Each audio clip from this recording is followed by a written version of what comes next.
Mysteries, unsolved crimes, and the occult make for a great story. But these are not words most people use to describe their homes. Hi everyone, Ken here. Welcome to This House. Today we are exploring what some have called Long Island's most haunted house, Winfield Hall. Make sure to hit that subscribe button so you never miss an exciting episode of This House.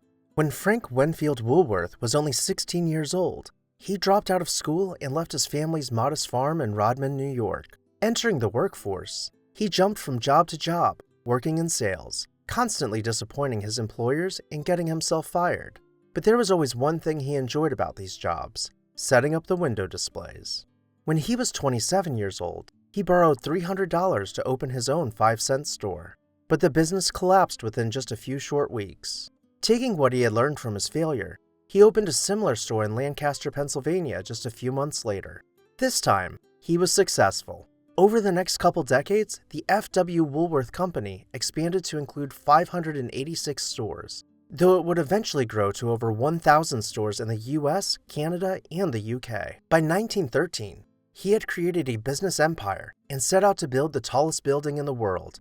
At a staggering cost of $13 million, or the modern-day equivalent of nearly $390 million, the Woolworth building in Manhattan, which he paid cash for, became the tallest building in the world. A few years later, he began searching for a vacation home. He purchased Humphrey's estate on Long Island, which had been built in 1902. Upon closing on the house, the estate mysteriously burst into flames and was totally lost to an inferno. But this did not trouble Frank, because he already had a set of plans drafted up and ready to go for his dream house to take its spot, leading to gossip about arson, though no charges were ever brought against him. Within 6 short months, the entire estate had been completely transformed, with a 65,000 square foot Beaux-Arts-style mansion taking the place of Humphrey's estate. The 57-room mansion had cost a staggering $9 million, or the modern-day equivalent of nearly $245 million. Regarding the approach to the home from the street, architectural historian Monica Randall wrote, "A long circular drive takes you past glades of ancient trees, a massive carriage house, and a wide panorama of Roman statuary. A life-size statue of King Neptune stands in a pool, amid pink-colored stone horses and dolphins, where Tiffany gold and blue mosaic tiles set off an arched grotto that was lit with amber-hued lights. Winfield stood to the north, where at one time dozens of life-size Greek and Roman gods on marble pedestals guarded the long drive.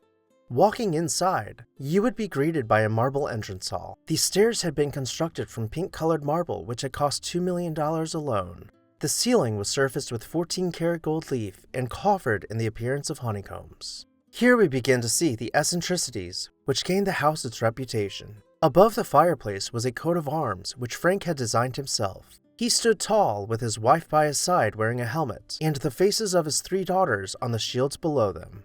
Scattered about the house, hidden in the tiny details, were occult symbols from Egyptian mythology, such as scarabs and cartouches with mysterious writings accompanying them. The entrance hall shot straight through to the back of the house, offering expansive views of the manicured gardens and fountains. The music room was ornately decorated, with a massive crystal chandelier suspended from the ceiling. Some of the furnishings in this house had belonged to Napoleon Bonaparte, though Frank claimed they were always his. As he aged, he began to believe that he was the reincarnation of Napoleon, and was known to wear Napoleon's dress uniforms around the house, and even sit in a throne from which he would bark orders to his 77 servants. The dining room was designed in the English Georgian style, with a large conservatory off the back separated by wood screens and ornate fretwork. Frank became obsessed with time travel and hosted many dinners in this room to discuss the possibility with scientists and inventors, paying them for their research into the matter, though to this day,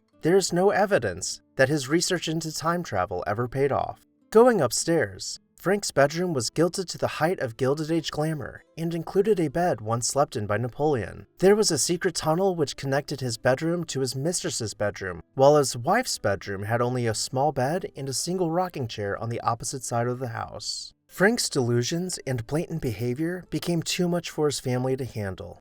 He had filled the library with spellbooks and writings of ancient magic, while parading about dressed as Napoleon. We don't have to imagine how hard this was on the family. one of his daughters took her own life, and upon Frank's death in 1919, his widow immediately abandoned the home. It sat empty for several years until Walter Chrysler offered the family $800,000 for the house, but they refused this offer as it was too low. Finally, in 1925, Winfield was auctioned off for $395,000 to Frank's oldest daughter, Helena's husband, Charles McCann. Helena allowed her extended family to use the home for various events, but eventually sold it in 1929 to Julia Louise Parham, whose husband had recently invented Reynolds Wrap.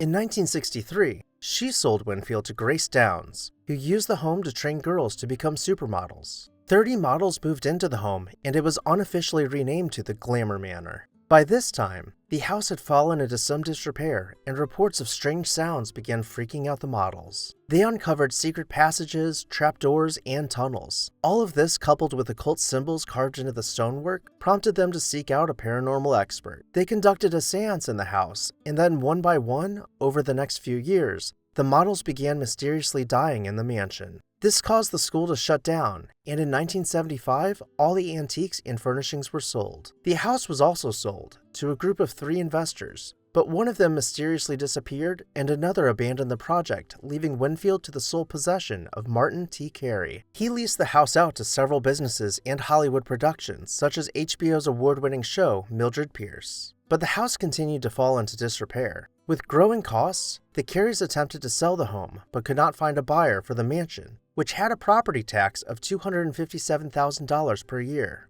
In 2015, a mysterious fire broke out and consumed nearly 1/3 of the house, causing millions upon millions of dollars of damage. Mr. Carey passed away in 2020, with the cause of the fire still unresolved. Earlier this year, the mansion sold for $8,250,000. Thankfully, through its many fires and mysterious happenings, the mansion has survived to this day mostly intact. Which room was your favorite? Make sure to let me know down below in the comments section. And while you're there, make sure to hit that subscribe button so you never miss an exciting episode of This House. I would also like to take a moment to say a special thank you to our This House supporters whose names you can see on screen right now. If you would like to see your name on the screen and let the world know that you're a fan of This House, go ahead and join our membership program today. I'll see you next time on This House.